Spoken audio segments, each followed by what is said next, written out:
Estado enseñando durante todo este periodo de fe y de esperanza.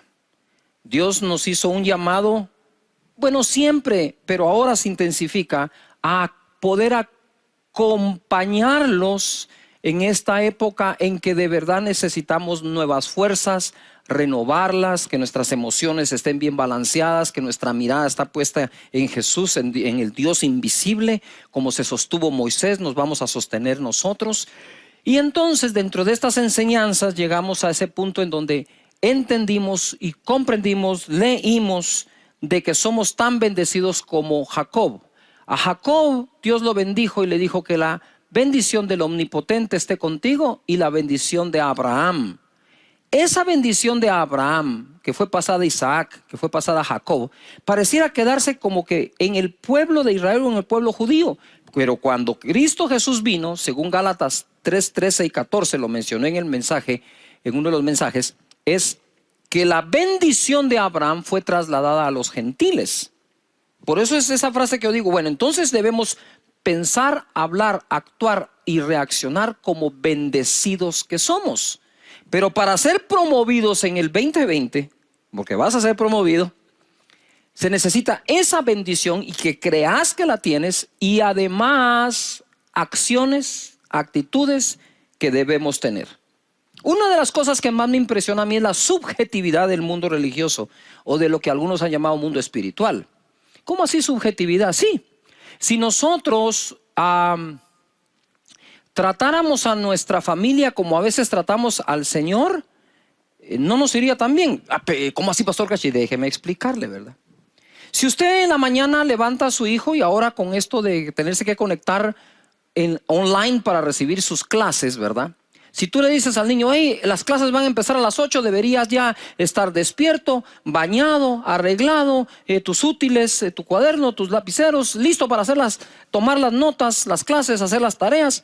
Y él te dice, ay mamá, hoy siento del Señor que no debo recibir clases. Y tú dirías, oh rabasanda, rabashatara, yo confirmo esa palabra, hijo mío, aleluya. Y lo dejas ahí.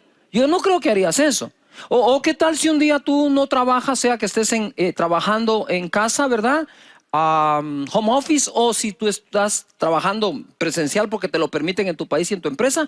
¿Qué tal si uno de estos días tú dices, se conectan todos, ¿verdad? En su Zoom o en Room o en la plataforma que estés usando y de pronto no te miran conectado y es una sesión de trabajo y entonces te buscan, te llaman, te mandan un WhatsApp, mira, ¿qué pasó? No estás conectado y tú le contestas, vive Jehová, que hoy sentí del Señor un vivo celo por no trabajar. Sí, pues no harías eso, pero lo hacemos al Señor. Lo hacemos al Señor, ¿verdad? Hoy no siento adorar. Hoy no siento congregarme ni en línea ni en nada. Porque hoy siento esa subjetividad.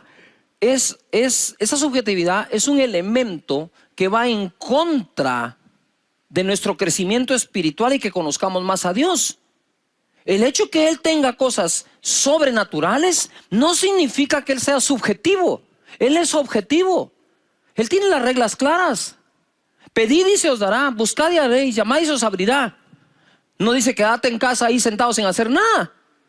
No, por favor, no estoy diciendo que salga de la cuarentena. No, estoy diciendo en el contexto general. No sé si me estoy explicando. Él es sobrenatural y a la vez muy objetivo. Muy objetivo. El perezoso será pobre, dice la Escritura. Es objetivo, tiene instrucciones y me gusta.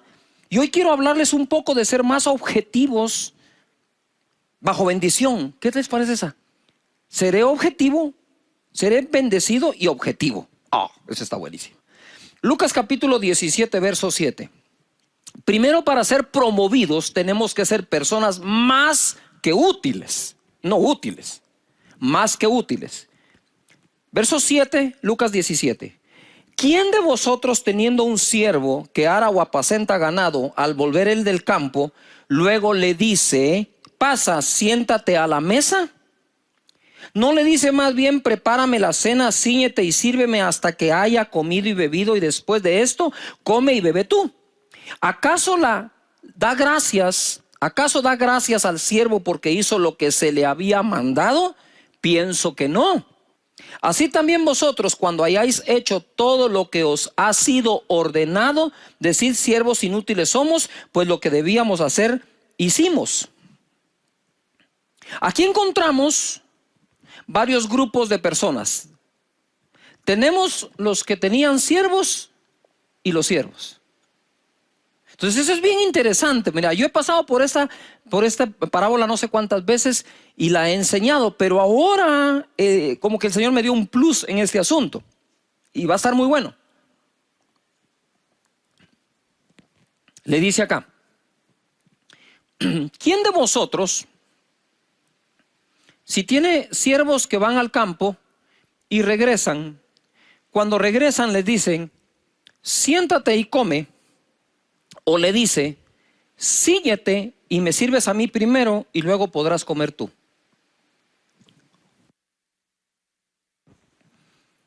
Eso es lo que dice. Pero yo quiero ilustrar acá esto, porque esto se pone bueno. Guardando la distancia, acércate un poquito más acá. Quiero que noten esto. Él le dice: ¿quién de vosotros, si tiene un siervo y... Vení, quiero que te pongas acá, solo es para ilustrar algo. Ponte acá. Disculpen que lo sucie así, ¿verdad? Entonces dice, ¿quién de vosotros, que tiene un siervo que va al campo, que lo ara y que lo trabaja, cuando éste regresa, le dice él al siervo: ¿puedes comer tú? No, dice, pienso que no. Dice que ni siquiera le da las gracias en ese momento. Dice: termina tu jornada. Dice: cíñete y me sirves a mí primero, luego podrás comer tú. ¿Ya notaron los dos que hay aquí? Pero entonces la gente cree, y esto está equivocado, que el jefe, y en aquel entonces, no ahora, incluso podía existir esclavitud. Pero aquí estamos hablando, para poderlo aplicar, que el empleador le dice a su empleado: mira, nana, todavía no has terminado el día. No vamos a hablar ahorita, vení y servime de comer. Lo vamos a aplicar en lo general. Mira, antes de irte, por favor, necesito que termines esto y esto. Después que termines, ya tú puedes ir a descansar. ¿Estamos correctos? Eso como que tiene sentido. Pero mira lo que dice después. ¿Sí? Así: ¿quién de vosotros que tiene un siervo? Así vosotros también. Porfa, aquí los quiero. Así vosotros también, cuando hayáis hecho todo lo que os ha sido ordenado, decid: siervos inútiles somos, pues lo que debíamos hacer, hicimos. Esto que está acá, esto último, no se lo dijo a él. Se lo dijo a él. Voy a repetirlo. Vosotros, si tenéis a alguien trabajando para ustedes y se va y regresa a sus labores, en lugar de decir gracias inmediatamente, que deberíamos, yo soy uno que sí lo hace, lo que hace es decirle: mira, termina bien tu tarea y después te puedes ir. Y entonces después dice: pero ustedes, cuando hayan terminado de hacer lo que se les ordenó, decir: siervos inútiles somos, porque solo hicimos lo que nos pidieron. Pero entonces esta regla aplica al empleado y al empleador. Yuhu. En aquel entonces aplicaría al súbdito y al rey. ¿Me estoy explicando? No estoy hablando de ahora, estoy hablando de aquellos tiempos y aplicándolos a estos. Entonces me doy cuenta yo que esta regla de que si somos siervos útiles o inútiles aplica a todos. Gracias, pueden sentarse. Aplica a todos, no solo a unos. Pero esto se pone mejor aún, porque en el verso 5 dice a quién le está hablando o con quién está conversando. En el verso 5, si te vas para ahí, para ese verso dice así, o leemos así: dijeron los apóstoles al Señor: aumentanos la fe. Entonces el Señor dijo: si tuvieses fe como un grano de mostaza, podrías decir a este sicómoro: desarráigate y plántate en el mar, y os obedecerá. Sigo leyendo. ¿Quién de vosotros? ¿A quién está diciendo vosotros? A los apóstoles. Entonces no es que se aplique solamente a la oveja, se aplica al pastor, se aplica al apóstol. No se aplica solo al colaborador o al empleado, se aplica al empleador, al jefe, al dueño.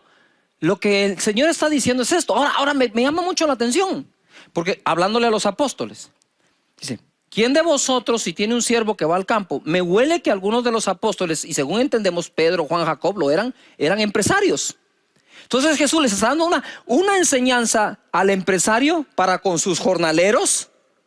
Si hubiera aplicado a Pedro: hey, tú que tienes pescadores, después de toda la jornada de pesca, cuando vienen, ¿tú les sirves un pez a él o ellos te sirven primero a ti y después se pueden ir? Entonces a ti te digo, Pedro, Juan, Jacobo, a los apóstoles, que cuando ustedes hayan hecho todo lo que les fue ordenado, digan: siervos inútiles somos, porque hicimos lo que se nos pidió. Quiere decir que los patrones o los dueños incluso de una empresa también tienen jefe, pero no se han dado cuenta quién es. Por eso Pablo decía que todo lo que hagamos, lo hagamos como para el Señor. Tú puedes decir: yo soy el empresario, el dueño de esto. Sí, pero Dios es el dueño tuyo. Y cuando hayas terminado de hacer lo que Él te ordenó. Entonces ahora tenemos aquí tres tipos de personas: aquellos que hacen menos de lo que se les pide, los que hacen solo lo que les piden, y los que hacen más de lo que se les piden. Los que hacen lo que se les pide son siervos inútiles, dice. Imagínate el que ni siquiera llega a hacer lo que se les pide, es un siervo más que inútil. Y el siervo más que útil es aquel que hace más de lo que se les pide, o el útil verdaderamente. Entonces tenemos el siervo útil, hace más de lo que le piden. El inútil hace solo lo que le piden, y el más que inútil ni lo que le piden. ¿Por qué estoy diciendo esto? Porque hay que sacar la subjetividad de acá. Es cierto que eres bendecido, pero a trabajar en lo que se pueda, como se pueda, para ser promovido. Muchos hoy se dieron cuenta que algunas empresas, por falta de su economía colapsó, tuvieron que despedir. No los estoy justificando a ni uno ni al otro. Pero otros que lograron mantener, algunos quizás pudieron empezar por aquellos que no eran tan útiles. O sea, si después de este periodo no salimos trabajando mejor, no aprendimos nada. Tenemos que aprenderlo lo mejor que se pueda. Entonces a los apóstoles habló: somos promovidos por lo que nadie nos pide.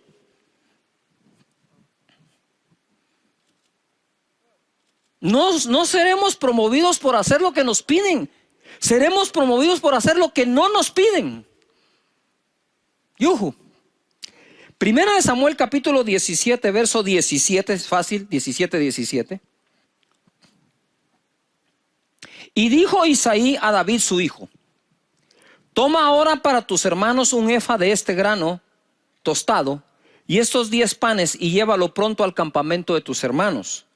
Y esos 10 quesos de leche los llevarás al jefe de los 1000 o de los 1000, y mira si tus hermanos están buenos y toma prendas de ellos. Esa fue la tarea que le dejaron a David hacer. Y Saúl y ellos y todos los de Israel estaban en el valle de Ela peleando contra los filisteos.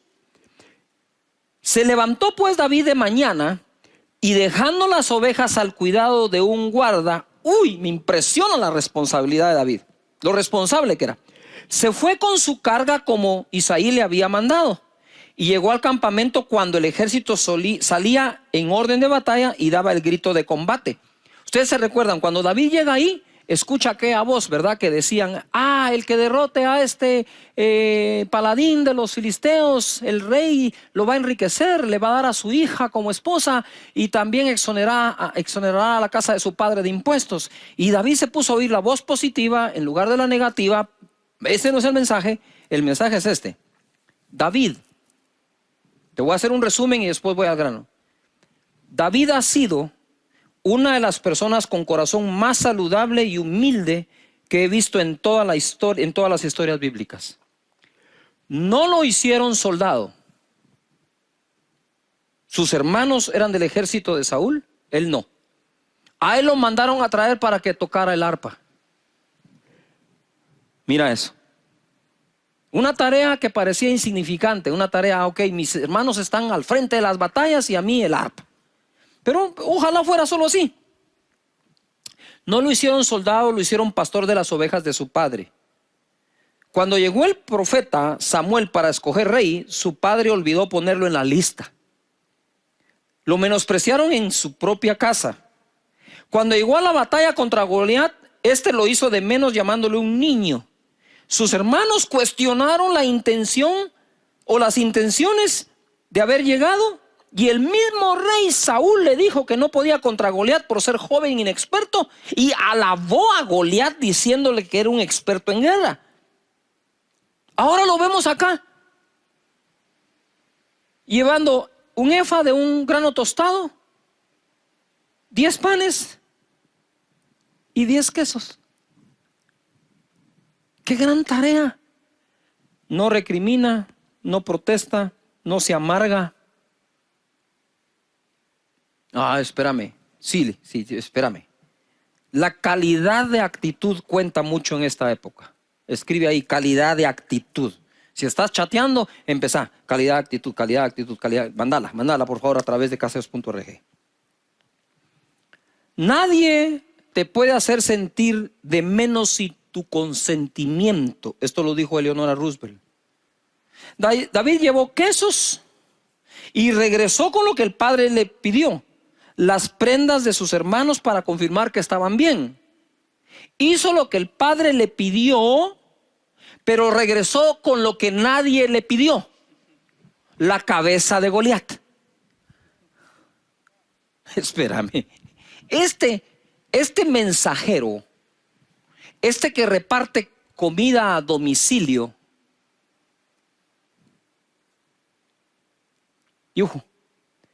que reparte comida a domicilio, que lleva quesos y granos tostados, efas, que lleva panes y ¿cómo así?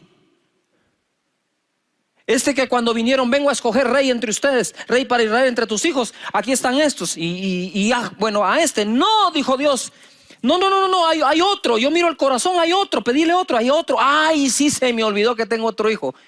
¿Cómo se le olvida el hijo que le cuidaba el negocio? Porque el negocio era el ganado, eran las ovejas. ¿Cómo se le olvidó a Isaí el que le estaba cuidando a las ovejas, el que combatía contra osos y leones? Quizás el padre ignoraba las batallas que el hijo pasaba por proteger su ganado, su trabajo, la empresa, el negocio, el comercio. Y entonces ahora resulta que el que llevaba la comida regresa con la cabeza de Goliat. Eso que él regresó con la cabeza de Goliat es un poco de filmmaker mío, ¿va? Es decir, es un poco como de ampliar la historia. Realmente se la arranca con su propia espada, la toma y derrotó a Goliat. Entonces yo hago como una broma, ¿verdad? Que cuando él regresa donde el papá, regresa con un costal arrastrado. Eso es una broma mía, por favor. Y yo diría, y el papá le dice, hey David, ¿fuiste donde tus hermanos? Sí. Sí, ¿cómo me lo dijiste? ¿Entregaste los panes? Sí. ¿Los quesos? Sí. ¿La efa del grano tostado? También. ¿Y las prendas de tus hermanos? Aquí están. ¿Y eso que traes ahí qué es? David, ¿qué traes ahí en ese costal? Porque veo un poquito de sangre ahí. Saca la cabeza. ¿Qué es? Es la cabeza del gigante que estaba desafiando a todos los escuadrones de Israel. ¿Se la cortaste? Pues sí. ¿Dios te dijo que se la cortaras? ¿Saúl te dijo que le cortaras? No, pero ya es muy tarde. Ahora, ¿cómo se la pego? Lo importante es que está derrotado. ¿Y qué fue lo que el pueblo de Israel cantó? Que Saúl derrotaba a los 1000 y David a los 10,000, y solo había derrotado a Goliat. Pero ya la gente ahora lo miraba como el que iba a derrotar a 10,000. ¿Qué promovió a David? ¿Qué lo promovió como tal al rey de Israel? Con respeto a muchos, no fue que llegó con el arpa a cantar. Primero lo puso en la posición, la obediencia a hacer lo que le pidieron. Hasta ahí sería siervo inútil. Pero cuando hizo más de lo que le pidieron, se convirtió en un siervo que útil. Porque el que hace solo lo que le piden es ¿qué? Inútil, según la Biblia. Pero el que hace más allá de lo que le piden, ese es el útil.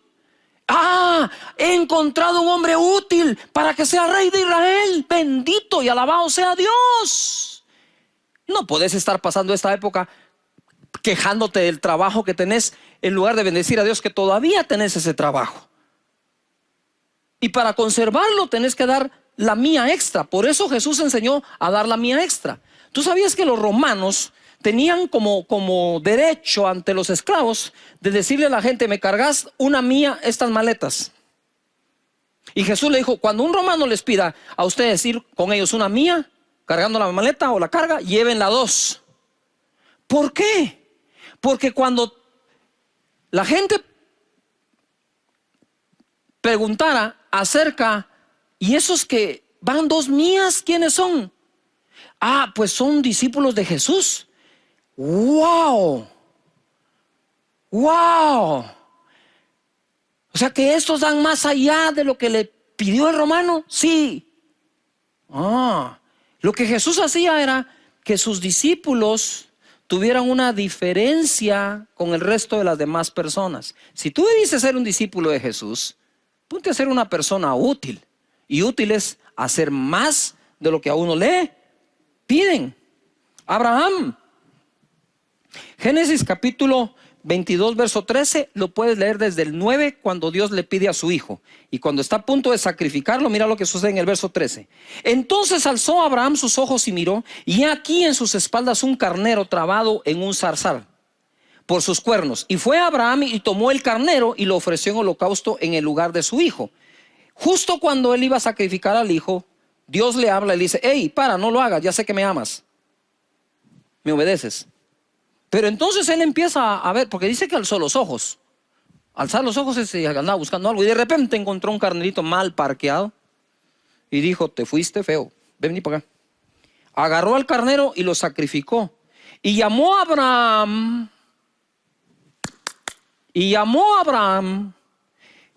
el nombre de aquel lugar: Jehová proveerá.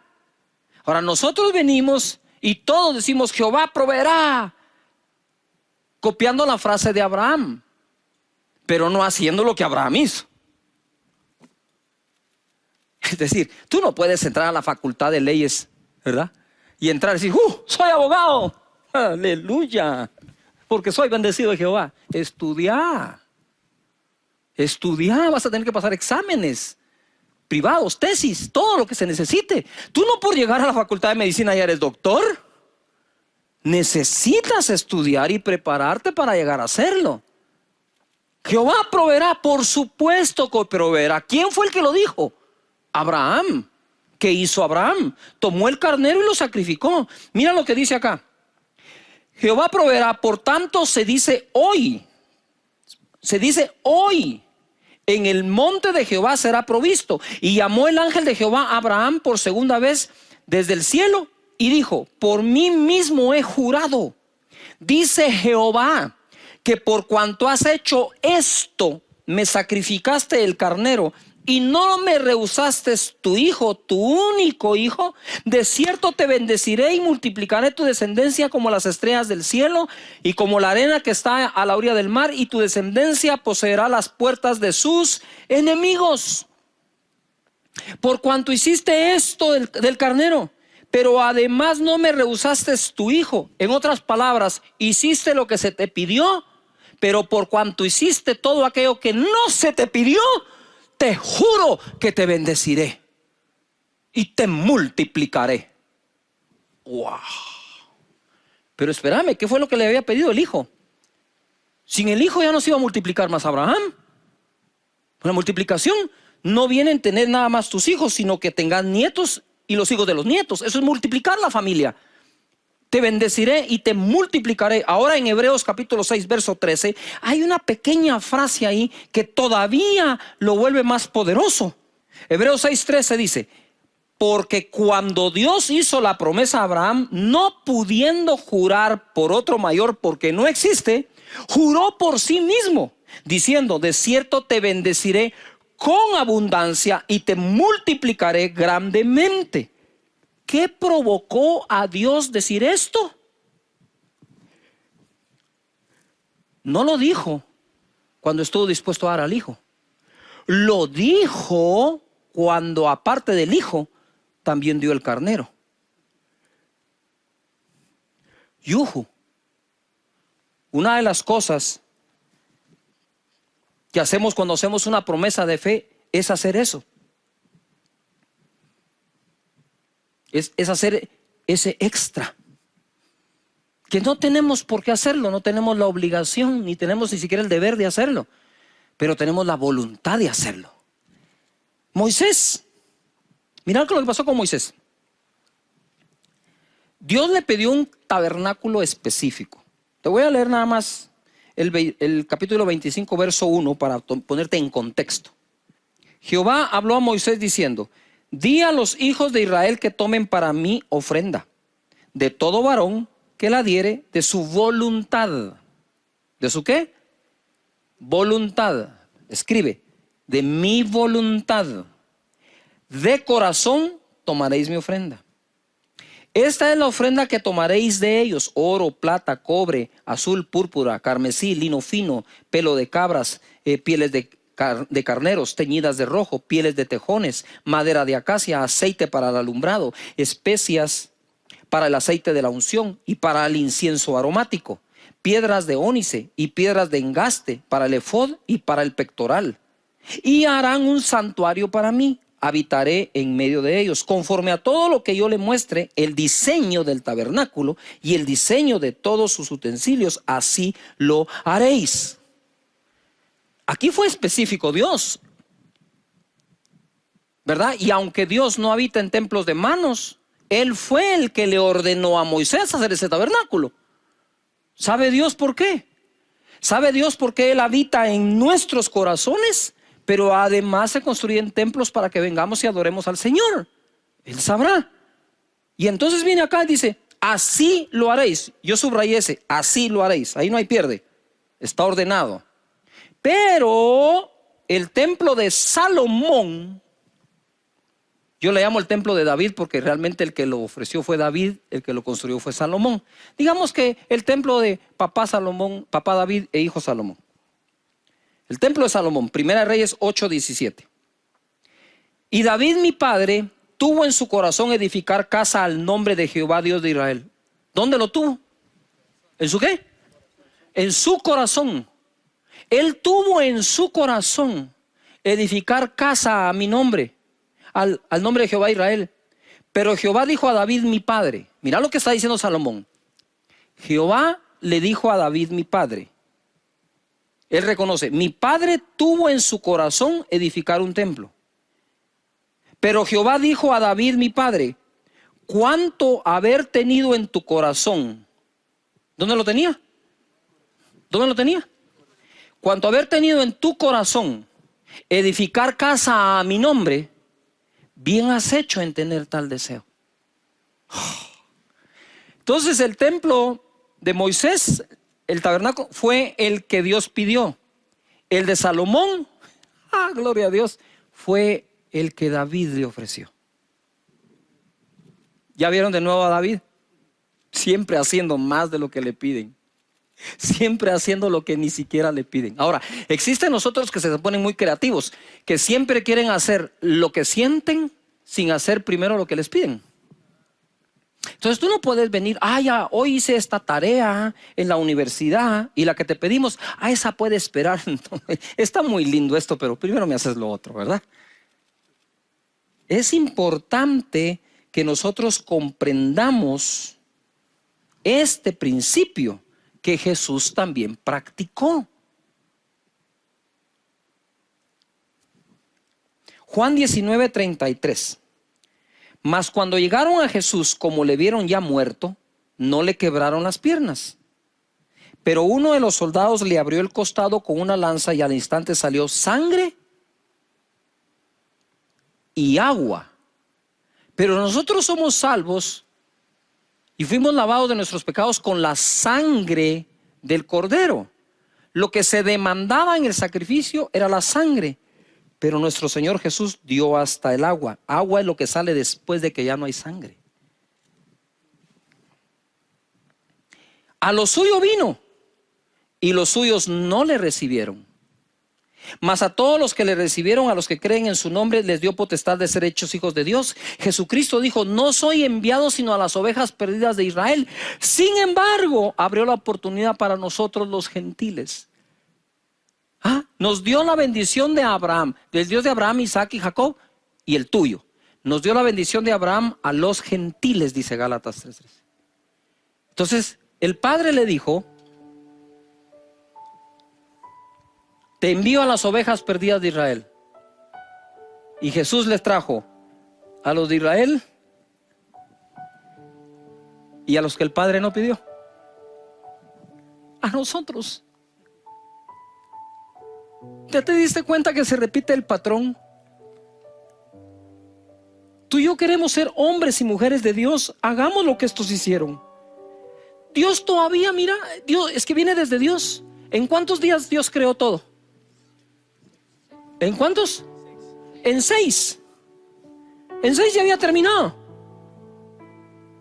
Pero se inventó otro día para que tú y yo estemos hoy conectados acá en la casa del Señor con Él. Es impresionante. Lo que se ofrece voluntariamente tiene mucho poder. Génesis 14:18 dice: entonces Melquisedec, rey de Salem, y el sacerdote del Dios Altísimo, sacó pan y vino. Y esto queda hasta alusivo a la Santa Cena que hemos celebrado. Sacó pan y vino, Melquisedec, el sumo sacerdote, pan y vino. Y le bendijo diciendo: bendito sea Abram. Ni siquiera le habían cambiado el nombre. Abram no era Abraham ya, era Abram. O sea, es mucho tiempo atrás.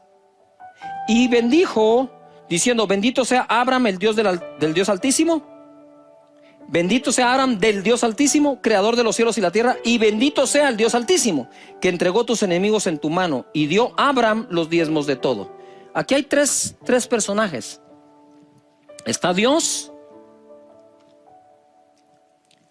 está Abram y está el sumo sacerdote Melquisedec, rey de Salem. Y este se aparece y le da a Abram pan y vino.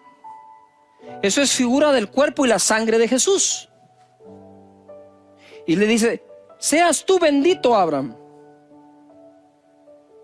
Y luego dice: y sea bendito el Dios Altísimo.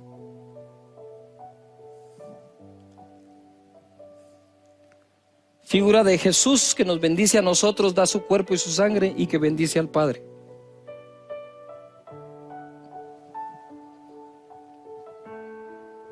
Nadie le pidió a Melquisedec pan y vino. Nadie de nosotros le pidió a Jesús que muriera en la cruz. Ni Dios ni Melquisedec le pidieron la ofrenda o los diezmos a Abraham. Él los ofreció voluntariamente. Ofrendar y diezmar es de la fe. De la fe. Pero viene algo que es más poderoso aquí, o como consecuencia. Entonces el rey de Sodoma dijo: Abraham, dame las personas y toma para ti los bienes. Porque venía él de una gran victoria. Entonces le dijo: ¿sabes qué? Hagamos un trato. Déjame a mí las personas, quédate tú con los bienes. Y respondió Abraham al rey de Sodoma, como tienes que responder tú también a todo lo que está pasando: he alzado mi mano a Jehová Dios Altísimo, creador de los cielos y de la tierra, que desde un hilo hasta una correa de calzado nada tomaré de lo que es tuyo, para que no digas: yo enriquecí a Abraham. Lo que Abraham le estaba diciendo al rey de Sodoma: a mí el que me bendice es Dios. No vas a ser tú. De ti no tomaré nada, lo tomaré de Dios. Recuerden a Jacob, hizo un voto, nadie lo obligó. Jacob hizo el mismo voto cuando no tenía nada. Y Abraham hizo el mismo voto cuando lo había ganado todo. Porque Dios es Dios cuando no tenemos y Dios cuando tenemos. Dios es Dios cuando estamos pasando por escasez y cuando tenemos la abundancia. Porque Dios es Dios siempre, el mismo de ayer, hoy, siempre y por todos los siglos de los siglos. Amén. Y es digno de adoración cuando piensas que te está yendo mal y cuando piensas que te está yendo bien. No es cuestión de que ahora me congrego porque me va mal, pero cuando me vaya bien, no. Porque aquí tenés dos casos. A Jacob, cuando se quedó sin nada, adoró a Dios e hizo voto a él. Y Abraham, cuando lo ganó todo y aún le ofrecieron más, dijo: no, Señor, yo he jurado, he alzado mi mano a Dios, que Él es quien me bendice. Así que sé vivir humildemente y sé tener abundancia, dijo Pablo. Todo lo puedo en Cristo que me da las fuerzas. Pero quiero cerrar con un caso que a mí me conmueve. Segunda de Corintios 8:1. Asimismo, hermanos, os hacemos saber la gracia de Dios que ha dado a las iglesias en Macedonia, que en grande prueba de tribulación, la abundancia de su gozo y su profunda pobreza abundaron en riquezas de su generosidad en medio de la prueba. Pues doy testimonio de que con agrado han dado conforme a sus fuerzas y aún más allá de sus fuerzas, pidiéndonos con muchos ruegos que les concediésemos el privilegio de participar en este servicio para los santos. ¿Qué hizo Macedonia? Dio lo que no le pedían. ¿Vamos a ser promovidos en medio de todo esto? Sí. Pero tenemos que dar la mía extra. Tenemos que trabajar más que los demás. Nos piden un trabajo y entregamos ese y otro poco más. Porque eso es lo que estos grandes hombres hicieron. Y somos tan bendecidos como ellos, pero si soy tan bendecido como ellos, hay que trabajar como él. Me encanta saber que sin importar las circunstancias, Dios siempre bendice a su gente. Pero también tenemos que comprender que con todo este asunto del virus por todo el mundo, hay cosas que nos vamos a tener que replantear. Los expertos dicen que nada será igual después de todo esto y cuando la crisis pase, que van a haber cambios en el mundo entero. Y por supuesto, pero quiero que sepan que va a ser para mejorar. Cada vez que la humanidad ha enfrentado una situación tan estresante, tan difícil, tan llena de preocupaciones, al final surge una mejor humanidad. Y eso es lo que deseamos de todo corazón y oramos a Dios, que después de esto todos seamos mejores. Dios siempre va a hacer de todo lo que no te imaginas para que puedas cumplir tu propósito en esta vida. El Señor Jesucristo le dijo a los discípulos: vayan y hagan discípulos a las naciones. Vayan y prediquen el evangelio y sean testigos míos en Jerusalén, Judea, Samaria y hasta lo último de la tierra. Quiero leerte en Hechos capítulo 8, verso 1, lo que he llamado yo una necesaria persecución. Y Saulo consentía en su muerte. Estaban matando a uno de los apóstoles, discípulos de Jesús. En aquel día hubo una gran persecución contra la iglesia que estaba en Jerusalén. Y todos fueron esparcidos por todas las tierras de Judea y de Samaria, salvo los apóstoles. Pongan atención. Si puedes repetir, escribir, subrayar Judea y Samaria. Y dice aquí la escritura, en el verso 8, pero los que fueron esparcidos iban por todas partes anunciando el evangelio. Qué cosa más curiosa. A menudo los momentos incómodos, feos y aún peligrosos son interpretados de forma lógica, pero errónea.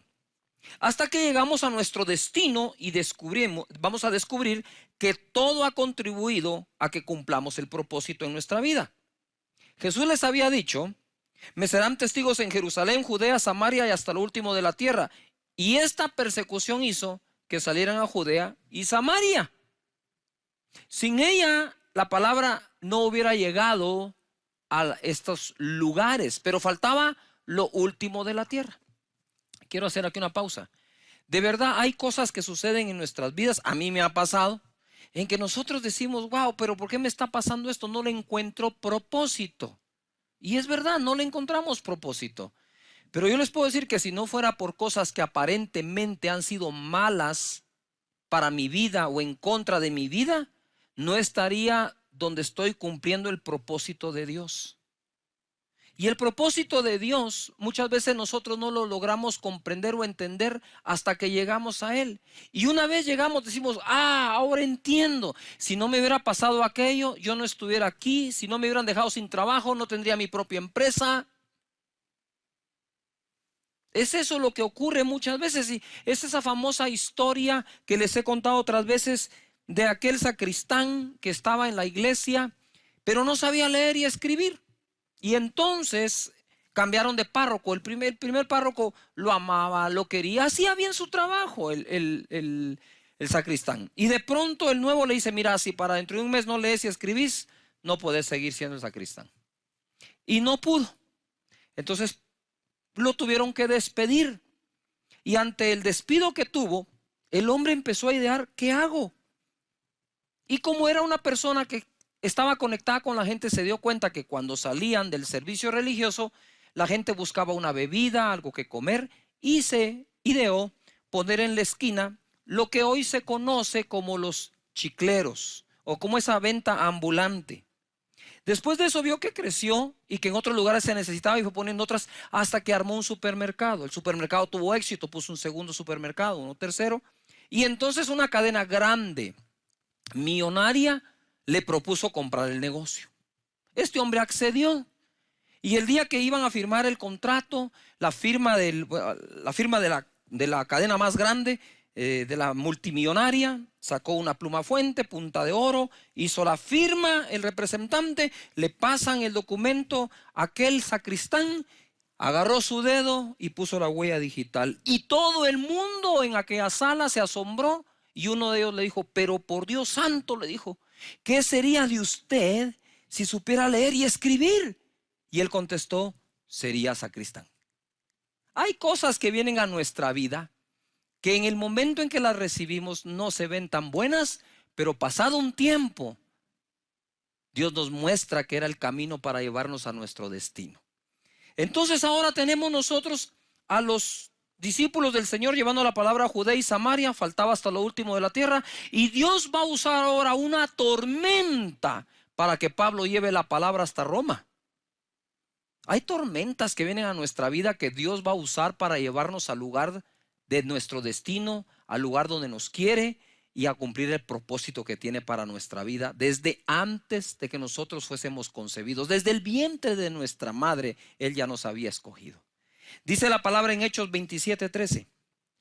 Y soplando una brisa del sur, era invierno, entonces sopló una brisa del sur, pareciéndoles que ya tenían lo que deseaban, levaron anclas e iban costeando a Creta. Pero no mucho después dio contra la nave un viento huracanado llamado Euroclidón.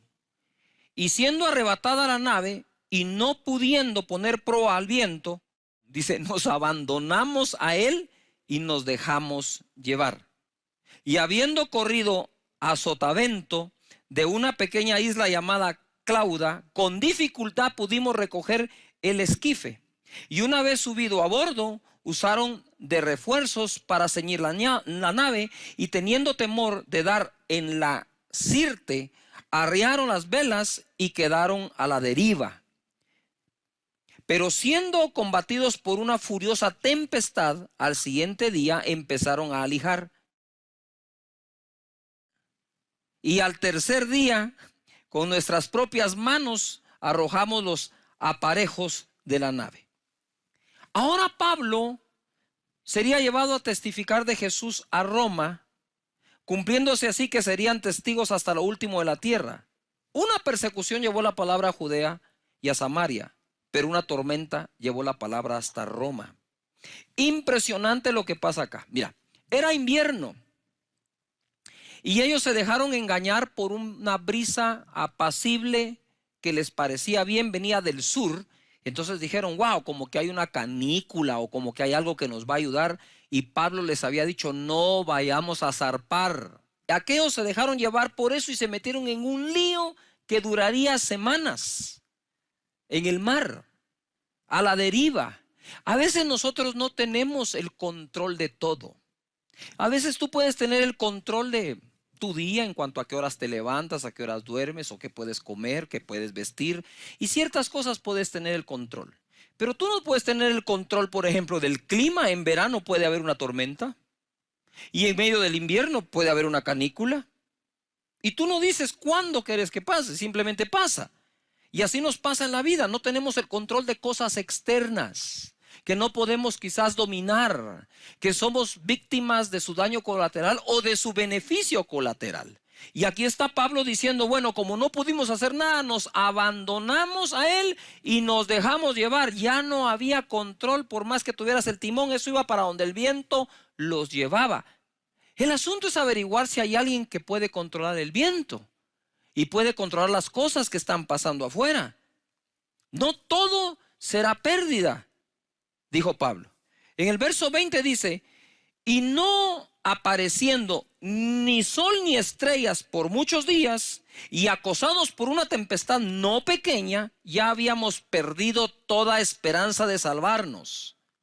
Entonces Pablo, como hacía ya mucho que no comíamos, puesto en pie en medio de ellos, dijo, habría sido por cierto conveniente, oh varones, haberme oído, y no zarpar de Creta tan solo para recibir este perjuicio y pérdida. Pero ahora os exhorto a tener buen ánimo, pues no habrá ninguna pérdida de vida entre nosotros, sino solamente de la nave. ¿Qué pasó? Están a la deriva, no tienen el control del viento, no responde el timón, van para donde el viento los lleve, no saben a dónde están yendo. ¿Por qué? Porque aparte de eso no miraban las estrellas, no miraban la luna, y ellos al navegar por eso seguían. Ahora, si ellos ya ni eso tienen, dicen, miren, ahora sí no sabemos ni para dónde vamos. Y de verdad, les quiero confesar algo. Hay cosas que están pasando que por más que la gente especule para bien o para mal, no sabemos para dónde van. Pero sí podemos saber quién es el que nos lleva. El dueño de los vientos es quien nos lleva. Y eso a mí me hace sentir seguro. Tú sabes que a veces es al revés. Yo he tenido épocas en que puedo administrar todo, en que puedo, entre comillas, tener el control de la mayoría de las cosas. Pero hay días, ¿no? Días, meses, años en que somos totalmente vulnerables porque literalmente, y esto por favor no lo digo con un son de abandono, pero literalmente estamos en las manos de Dios. Y no se va a caer una hoja de un árbol sin que sea su voluntad. Sin señales en el cielo para poder navegar, era más fácil perder toda esperanza de vida. Y dice ellos, perdieron toda esperanza de vida. Dijeron, vamos a morir. Así de dramático y de peligroso estaba el mar. El habría no existe. Habría sido mejor que me escucharan, sí, pero no te escucharon, Pablo. ¿Y qué podemos hacer? ¿Usted sabe cuánta gente vive en el habría, en el hubiera, en el pasado? Si mis padres no se hubieran divorciado, pero se divorciaron. Si mi papá no hubiera muerto, pero falleció. Si hubiera nacido en otro lugar, pero no naciste allí, naciste donde estás. O sea, hay cosas que no puedes cambiar e insistir en cambiarlas. La gente me pregunta a mí, ¿usted cambiaría algo del pasado? No. ¿No cambiaría la separación de sus padres? No. Porque yo no sé si este hogar en el que viví hubiera estado totalmente completo, yo no estaría aquí. Quizás si hubiera tenido una vida más cómoda con toda la familia completa, no hubiera sacado fuerzas de adentro contra lo que la vida me estaba presentando y no dejarme vencer. No tendría las fuerzas que hoy tengo. No, yo no cambiaría nada, ni lo bueno ni lo malo. ¿Por qué? Porque si cambio lo que aparentemente para mí es malo, si yo pudiera hacer eso, yo no sé si teniendo todo lo bueno yo hubiera terminado siendo malo. No puedo, no sé qué pasaría. Entonces, si me hubieran hecho caso, no existe. Y él dijo, si mejor me hubieran hecho caso, miren en lo que estamos metidos por no haber hecho caso, pero entonces él reacciona y dice, pero ahora os exhorto a tener buen ánimo, no vamos a perecer.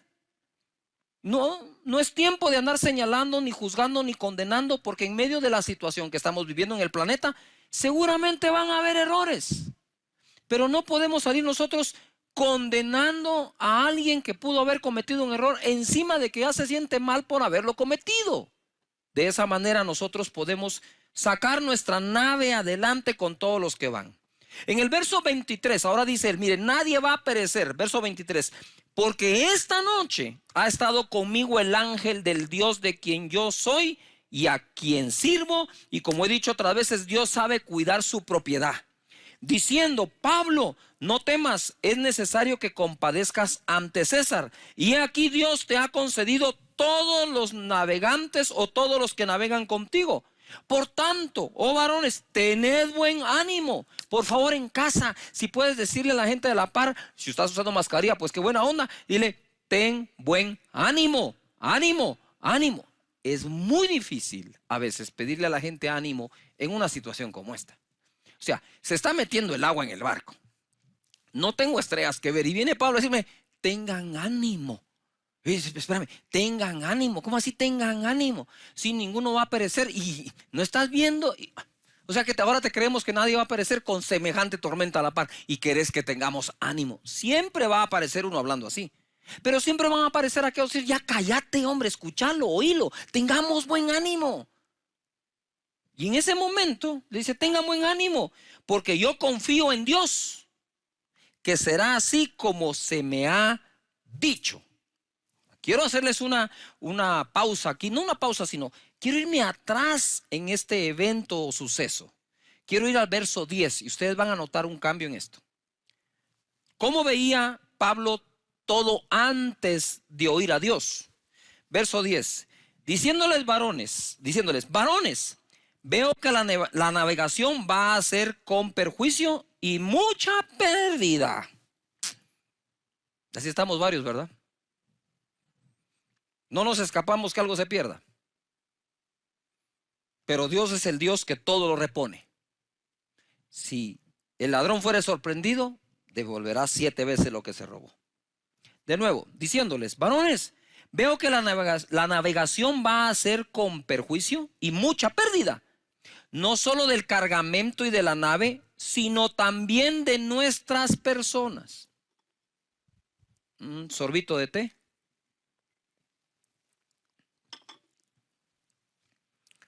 Pablo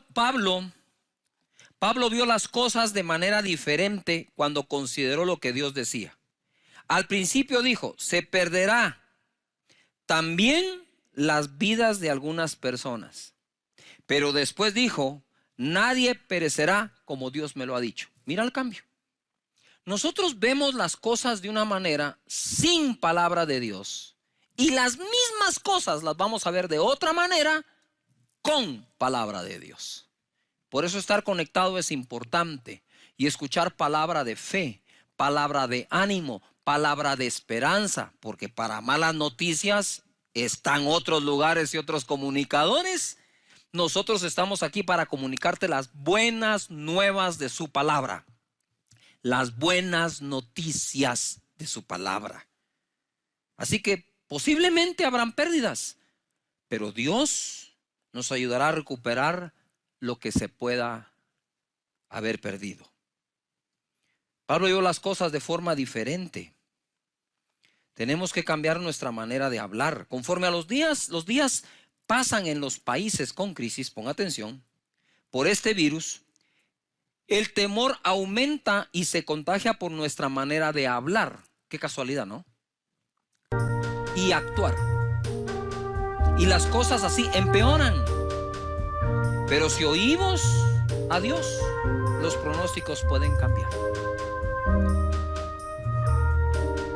Te voy a contar algo. Las peticiones de oración que llegan a nuestro ministerio eran encabezadas en un inicio por la sanidad, las finanzas, fe y familia. Ahora con la crisis, la familia pasó al segundo lugar. Yo le pregunto, Señor, ¿por qué las peticiones antes no eran tanto por la familia, sino por otros temas, y ahora de pronto es por la familia? Primero, obviamente no querés ver a un familiar enfermo, pero la segunda es porque conforme pasa el tiempo y los países que están o estamos en cuarentena, está la familia adentro, se empiezan a dar cuenta que su dinámica su interrelación no estaba tan buena como suponían que estaba.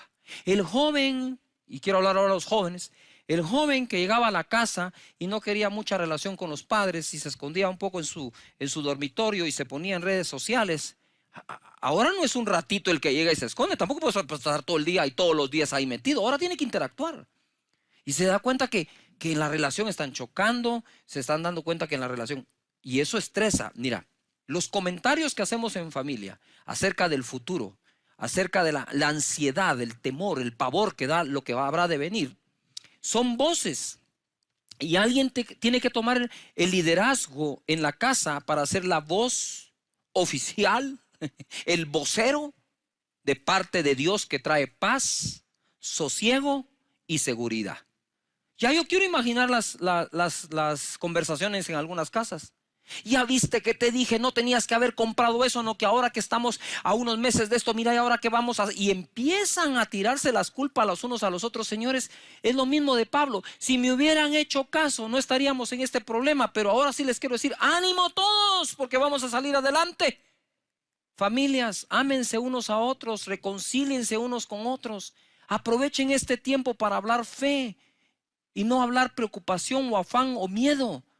Es tiempo de decir, este barco no se va a hundir. Por fuertes que parezcan los vientos y la tormenta, Dios nos va a sacar adelante. Como sacó a Pablo allá en alta mar. Verso 33 dice, cuando comenzó a amanecer, Pablo exhortaba a todos que comiesen, diciendo, este es el 14º día, parece cuarentena, que veláis y permanecéis en ayunas sin comer nada. Por tanto, os ruego que comáis por vuestra salud. Nota, por vuestra salud. Pues ni aún un cabello de la cabeza de ninguno de vosotros perecerá.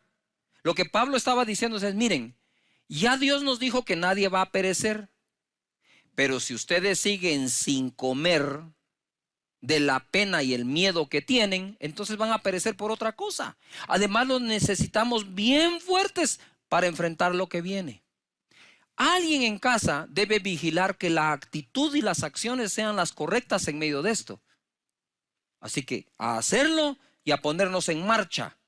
Y luego dice, y habiendo dicho esto, tomó el pan y dio gracias a Dios en presencia de todos, y partiéndolo comenzó a comer. Entonces todos, teniendo ya mejor ánimo, comieron también. Y éramos, dice, todas las personas en la nave 276. Y ya satisfechos, aligeraron la nave echando el trigo al mar. Ojo a lo que sigue. El destino era llegar al emperador romano con el propósito de testificar. La ruta al final no la pudo determinar el capitán del barco, el dueño del barco o Pablo, sino el dueño de los mares y los vientos. Dios sabe a dónde y por dónde. Las personas que iban en este barco se tuvieron que aguantar para llegar a donde Dios los quería llevar. Ojo, pronto, no solo Pablo, todos descubrirían su propósito. Aunque el capitán tenía el timón, no tenía el control. Dios los llevó a un puerto seguro a cumplir aquello para lo cual habían nacido todos los que iban en la nave. Yo quiero bendecir tu vida, quiero bendecir tu casa, quiero bendecir cada miembro de tu familia y poderte decir que nosotros como personas también somos una nave, y Santiago dice que la boca nuestra es la que nos conduce a un buen destino. También dice Pablo que la lengua es un miembro pequeño que se jacta de grandes cosas. He aquí cuán grande bosque enciende un pequeño fuego, y la lengua es un fuego, un mundo de maldad. La lengua está puesta entre nuestros miembros y contamina todo el cuerpo e inflama la rueda de la creación, y ella misma es inflamada por el infierno. No dejemos que la lengua de cada miembro de la familia o los que viven en casa vayan a infectar no solo el cuerpo, sino la misma creación. Sí hay un virus, sí hay un COVID-19 ahí rondando, pero ¿por cuántos años y siglos ha estado ese virus que sale de la boca de cada uno contaminando la rueda de la creación? Es un mundo de maldad. Ella es inspirada por el infierno mismo, dice. Hermanos, esto no tiene que ser así. Una fuente no puede dar agua amarga y agua dulce. Define el agua que quieres dar. Define el fruto que quieres dar. Hablen lo correcto. Quizás no están las estrellas y la luna. Quizás los planes que teníamos de navegación para nuestra familia, nuestra empresa, nuestro empleo, nuestro trabajo, se están viendo frustrados.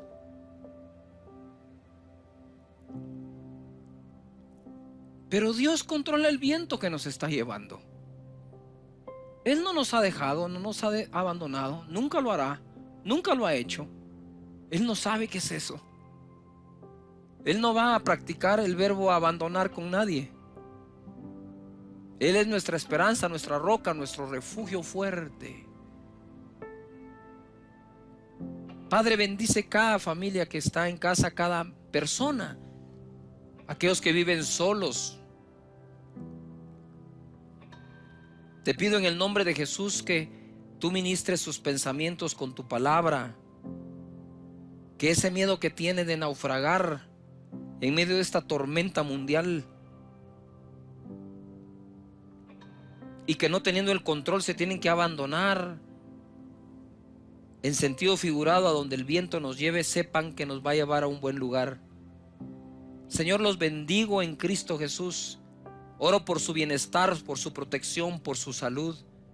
Oro por la reconciliación de los miembros de cada familia, de los que viven en una misma casa, bajo un mismo techo. Oro para que no agreguen estrés a la situación, sino paz y tranquilidad. Que oren y crean y confíen que no se ha visto justo desamparado, ni nadie de ellos, de su descendencia, mendigar el pan. Que crean que Jesús es nuestro Señor y Salvador, y por su herida fuimos nosotros curados. Que crean que en sus simientes serán benditas todas las familias de la tierra. Muchas gracias en el nombre de Jesucristo. Y tú que quieres recibir a Jesús en esta oportunidad, repite conmigo: Señor Jesús, en este momento te abro mi corazón, perdona mis pecados, dame la vida eterna. Gracias, Señor Jesús, porque desde hoy nazco de nuevo, soy una nueva persona, y el día que yo muera iré contigo, porque tú eres mi Salvador, mi Señor, y mi nombre se ha escrito en los cielos.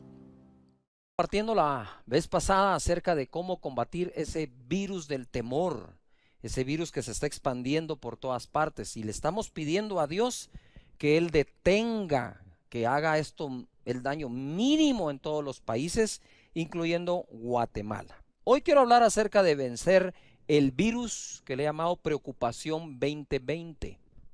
La palabra de Dios dice en Efesios 6:16: sobre todo tomad el escudo de la fe, con que podáis apagar todos los dardos de fuego del maligno. La fe, como hemos enseñado, nos sirve para emprender, nos sirve para hacer algo. Dios la dejó, es el mayor capital que tenemos dentro de nosotros, porque al que cree todo le es posible. Pero también hay una época para reconocer que la fe nos sirve para defendernos. Ponga atención a lo que Pablo dice: para apagar los dardos del maligno. El maligno es un ser real, existe y ataca, y sus ataques, según esta escritura, la hace a base de dardos. Y para eso tenemos la fe. Entonces tenemos una fe para emprender esa empresa, para emprender ese negocio, para emprender una familia. Pero vienen épocas en que la fe se necesita como un escudo para defendernos, ponernos a la defensiva y apagar esos dardos. Pero una cosa interesante es que Pablo dice: tomen el escudo de la fe. Quiere decir que yo podría tener el escudo de la fe y no estarlo usando. Entonces salimos a la defensa con cualquier cantidad de métodos y de cosas que hemos aprendido, y a veces dejamos el escudo de la fe de último, cuando tenemos que tomarlo desde el inicio. Entonces cualquier cosa, cualquier ataque del enemigo, con fe lo podemos contrarrestar. Así que levanta ese escudo de fe en tu casa. Dile a tu familia que hay un escudo de fe para defendernos de los ataques. Dile a tu gente. Obviamente muchas de los países donde nos ven ya no pueden ir a las empresas. Se ha dado lo que es una cuarentena, como aquí en Guatemala, y entonces lo que necesitamos hacer es poder por mensajito, por video, decirle a todos: hey, levantemos el escudo de la fe. Es más, ese es un buen momento para que tú puedas a escribir en algún lugar y luego de que hayas usado el dispositivo para estar conectado aquí, mandar ese mensaje, todos levantando el escudo de la fe. Esa es una manera de pasar este tiempo. Y la otra es la prudencia. Les dije la semana pasada que nosotros necesitamos ser prudentes, porque Isaías 40:14, y esto es solo para repasarlo, dice: ¿a quién Dios pidió consejo para ser avisado? ¿Quién le enseñó el camino del juicio, o le enseñó ciencia, o le mostró la senda de la prudencia? ¿Cómo es posible que el Dios todopoderoso, el Dios que con su mano formó la tierra, con sus dedos, el Dios que dijo sea la luz y es hecha, el Dios que se levanta y calma la tempestad, conozca la prudencia y sea prudente? ¿Cómo puede ser esto posible? Prudencia. Y hablando de prudencia, se ha hecho un hashtag por todos lados que se llama quédate en casa. Y lo mismo lo dice Dios. Esto que me encontré en esa escritura está que le vuela la cabeza a uno. Isaías 26:20. Allí en tu dispositivo, donde quiera, vas a poderlo subrayar. Vea la Biblia. Isaías 26:20 dice: anda, pueblo mío, entra en tus aposentos, tu casa, tu cuarto, cierra tras de ti las puertas, escóndete un poquito por un momento, en tanto que pasa la indignación. ¿Qué es lo que está diciendo aquí? Cierra tras ti las puertas, ya las cerré, y dice: escóndete un poquito, por un momento, en tanto que pasa la indignación. Cuando yo estaba leyendo este pasaje, vino a mi mente los 40 años que el pueblo de Israel pasó en el desierto. Digo, si el pueblo pudo pasar 40 años en el desierto y vio la mano de Dios, la columna de fuego, la nube, la provisión, el maná, el agua, ¿por qué no pasar nosotros esa cuarentena o ese tiempo en casa, escondidos un poquito, por un momento, hasta que la indignación pase? Es impresionante cómo Dios te pide eso. En el Salmo 91:10 leímos también: no te sobrevendrá mal, ni plaga tocará tu morada. Está hablando de el lugar de la morada, está hablando del lugar donde habito, donde estoy, la casa. De esa manera nosotros vamos a contener una invasión de este virus a mayor escala. Déjeme darle este dato es conocido ahora por todos. De el 100% de la gente que se infecta, no todos se afectan. Es decir, el infectado no necesariamente desarrolla la enfermedad. De los que desarrollan la enfermedad, estamos teniendo a nivel mundial entre el 2 y el 3% de mortandad. Si quitamos la gente de mayor de 70, 80 años, se reduce quizás a menos del 2. ¿Qué quiere decir eso? Que del 100 personas que se afectan o se enferman, la estadística nos dice que 97, 98 personas van a salir adelante. Y en eso tenemos que fijarnos, que Dios ha sido tan misericordioso en este caso, que de esos 100, 98, según la estadística, salen adelante. Bendito sea Dios. ¿Qué entonces, si la estadística está así, cómo puedo ayudar para que más gente no se contagie? Pues estando en casa, porque dice: la plaga no tocará tu morada. Ahora, ya dentro de la casa hay una segunda morada. Dice el Salmo 91, pero en el verso 1. Morando, dice: morando bajo la sombra del Omnipotente. El que habita al abrigo del Altísimo, el que habita al abrigo del Altísimo morada, bajo la sombra del Omnipotente. Así comienza el Salmo, para después decir: no, la plaga no tocará tu morada. La casa es una, y adentro de la casa tener nuestros minutos para adorar a Dios y para poder nosotros habitar al abrigo del Altísimo, morar bajo la sombra del Omnipotente. Cuando se celebró la Pascua, Moisés no pudo salir de la casa, todo el pueblo de Israel se quedó en casa, y allí la celebraron. Comieron del cordero, ¿verdad? Pusieron la sangre del cordero en los dinteles de las puertas, y quiero declarar que esa sangre sigue estando en los dinteles de nuestras puertas, las puertas de la casa. ¿Me estoy explicando acá? Por lo tanto, es bueno la prudencia. Di no al miedo, sí a la prudencia, y si tienes que exagerar la prudencia, hazlo. No miedo, sí a la prudencia, y si necesitamos exagerar un poco la prudencia, hay que hacerlo. Si por alguna razón sales al supermercado, a la farmacia, qué sé yo, que si se te permite, al regresar la ropa que usaste que pudo haber tenido contacto con algo, no está de mala prudencia, de una vez a lavarla, puesta bajo el sol en los países que estamos a más de 20 grados, para que eso ayude a matar cualquier virus que tuvo la posibilidad de ponerse sobre la ropa. Mateo capítulo 4, verso 6 en adelante, Satanás va a tentar a Jesús y le dice: hey, súbete al templo, tírate, porque está escrito que él mandará ángeles para que tus pies no tropiecen en piedra. Y Jesús le contesta: escrito está también, no tentarás al Señor tu Dios. Tentar al Señor Dios sería, como está escrito que Él va a proteger mis pies para que no tropiecen en piedra, entonces me tiro. Eso es tentar a Dios. Él nos protege, ¿verdad? Entonces Él te va a proteger.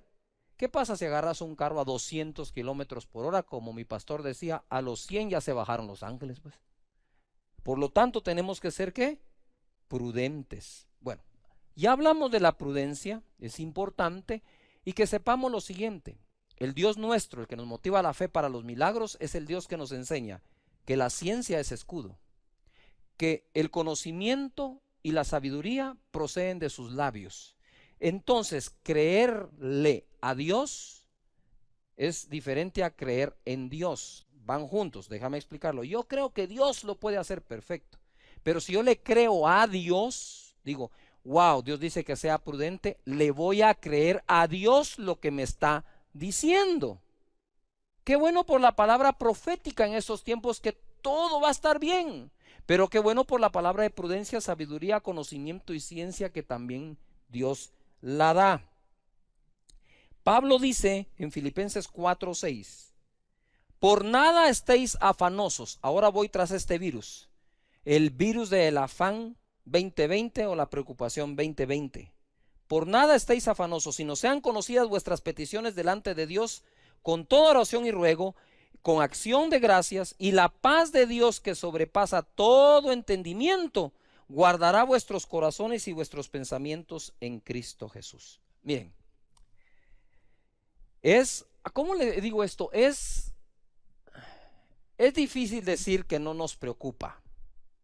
Es difícil decir que no nos entra el afán. Claro que sí. Pero el apóstol Pablo fue claro diciendo: no se afanen por nada, sino que hagan notorias delante de Dios sus peticiones. Hacen notoria la petición delante de Dios.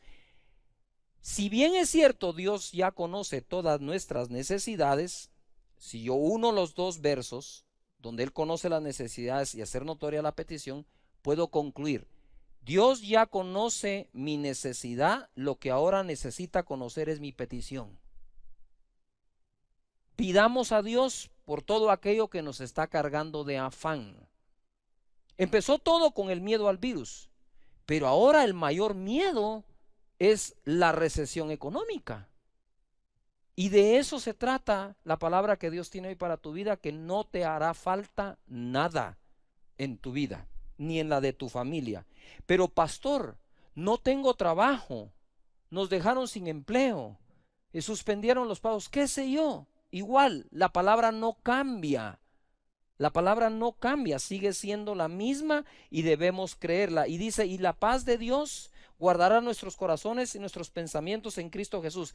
La paz que sobrepasa todo entendimiento. Esa es una paz ridícula, porque es la paz que cuando la gente tiene, uno lo ve como despreocupado, como una persona, ¿cómo le dijera yo?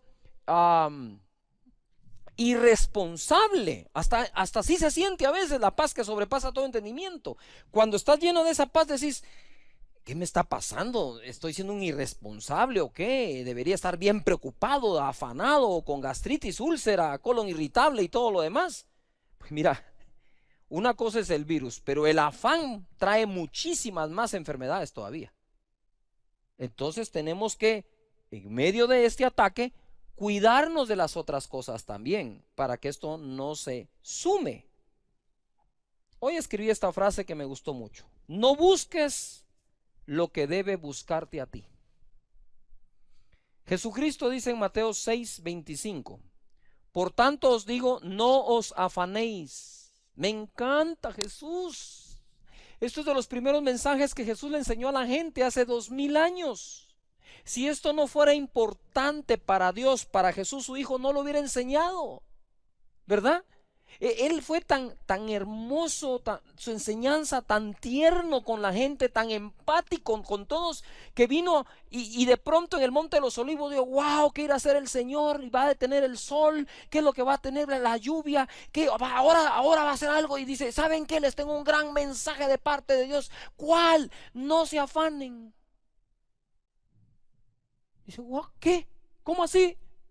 Si no se afanen, le dijo, ay, tranquilos, no se afanen por vuestra vida. Quiere decir que Dios está interesado en la vida eterna, sí, pero está interesado en nuestra vida aquí en la tierra. Y por eso dice, no os afanéis por vuestra vida, qué habéis de comer o qué habéis de beber, ni por vuestro cuerpo, qué habéis de vestir.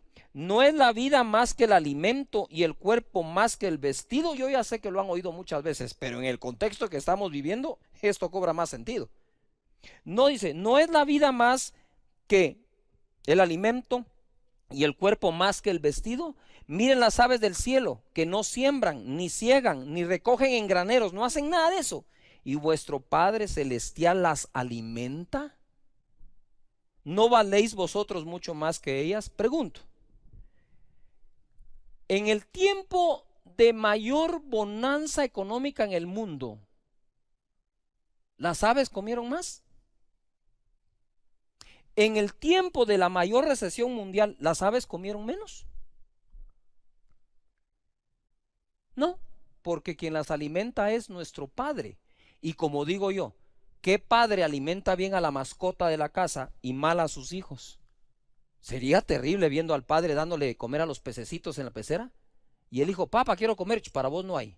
Para vos no hay, solo para los pececitos. ¿Cómo podemos tener una fe creyendo que Dios le da de comer a las aves, pero no a nosotros? ¿Qué irá a pasar? Hoy, a mí me gusta bromear con respeto. Pero hoy tenemos unas perritas, unas bulldogs en la casa. Y fui y le hablé a la perrita. Y le dije, hey Manchita, le dije que te cuento que la economía está difícil. No dijo nada. Se tiró a las piedras. Ella sabe que alguien va a tener que ver cómo le da de comer. Si ellas pueden tener paz, ¿cómo no vamos a tener paz nosotros que Dios se preocupa por nosotros? Y luego dice acá, ¿no valéis más que ellas? Yo creo que sí valgo más que un ave. Y yo creo que tú crees que vales más que un ave para Dios. ¿Y quién de vosotros podrá, por mucho que se afane, añadir a su estatura un codo? Por más que se afane, añadir algo. El afán no añade nada bueno. Y por el vestido, ¿por qué os afanáis? Considerad los lirios del campo, cómo crecen, no trabajan ni hilan. Pero os digo que ni aun Salomón con toda su gloria se vistió así como uno de ellos.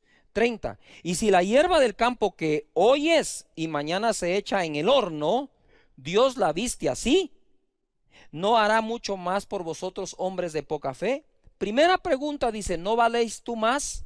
¿No vales tú más? Yo digo que sí valemos más que las aves. Entonces la segunda es, ¿no hará más por vosotros Dios? Dios hace tanto por nosotros como creemos que valemos para Él.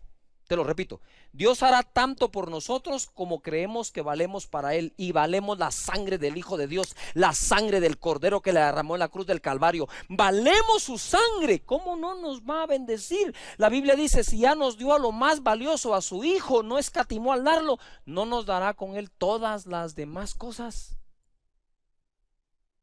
Muy bien, estamos recibiendo la vacuna contra la preocupación 2020. Dejemos que la provisión de Dios nos busque. Eso nunca significa no trabajar. La Biblia dice que trabajemos, y ahora hay que trabajar duro desde casa, muy duro. Pero a lo que me refiero es que la fe es, yo busco a Dios de todo corazón, y esas añadiduras me buscarán, y por eso el afán se va, confiando que Dios proveerá. Esta mañana amanecí orando a Dios y pidiéndole al Señor, Señor, ¿cuál es la palabra que tienes pronta, a tiempo, para las personas que van a estar conectadas escuchando? Y de pronto me pareció como, ¿y aquí qué pasó? Porque me habla del Salmo 23. Y dice la escritura en el Salmo 23, en el verso 1, Jehová es mi pastor. ¿Cuántos de ustedes creen que Jehová es su pastor? Decimos muchos, es que Dios es mi pastor. Entonces mira, Dios es mi pastor, nada me faltará. La primera declaración del rey David fue esa. Estás hablando de un rey. Estás hablando de una persona que tenía cualquier cantidad de recursos. Sin embargo, él no cambió su creencia. Por más recursos que pudiera tener, o en tiempo de escasez, David dijo siempre, Él es mi pastor, Dios, y a mí nada me faltará. Nota algo, está hablando en futuro, no me va a faltar nada, nada. Y este salmo, como lo he enseñado otras veces, es progresivo. Mira, Jehová es mi pastor, nada me faltará. En lugares de delicados pastos me hará descansar. Junto a aguas de reposo me pastoreará, confortará mi alma. Ojo, si creo que Dios es mi pastor, eso implica que creo que no me va a faltar nada. Y si creo que no me va a faltar nada, entonces puedo hacer tiempo para descansar. En lugares de delicados pastos me hará descansar. Y si descanso, en ese descanso es que Dios viene y nos pastorea. Y en ese pastorear nos conforta nuestra alma. Entonces esa alma que está ahora atribulada por el virus, atribulada por el trabajo, atribulado por los ingresos, atribulado. ¿Tú sabes cuánto empresario en este momento está atribulado? Esas empresas que viven mes a mes justo los ingresos son sus gastos, que apenas sacan algo de utilidad. Hay un afán terrible que no deja dormir a las personas. Pero quiero decirte que debes desarrollar esa confianza que no te va a faltar nada. No te va a faltar nada porque Él es tu pastor. Él es un Dios bueno, es un buen Padre. Y te va a confortar, tu alma va a ser confortada. Y luego dice, me guiará por sendas de justicia por amor de su nombre. Ojo al 4, aunque ande en valle de sombra de muerte, no temeré mal alguno porque tú estarás conmigo. Y Él se anticipa. Él no está viviendo en un valle de sombra en este momento. Él está hablando en futuro. De una vez está hablando, si algún día tengo que pasar por un valle de sombra de muerte, no temeré mal alguno, porque tú estarás conmigo. Tu vara y tu cayado me infundirán aliento.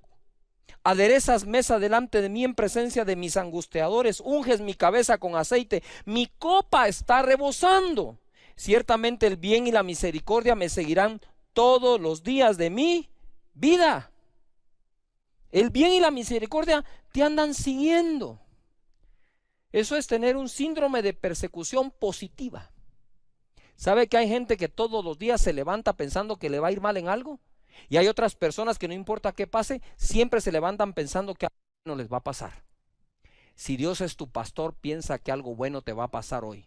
El bien y la misericordia te seguirán, y en la casa de Jehová moraré por largos días. Hablando de eso, si no has podido venir a la casa llega a la tuya.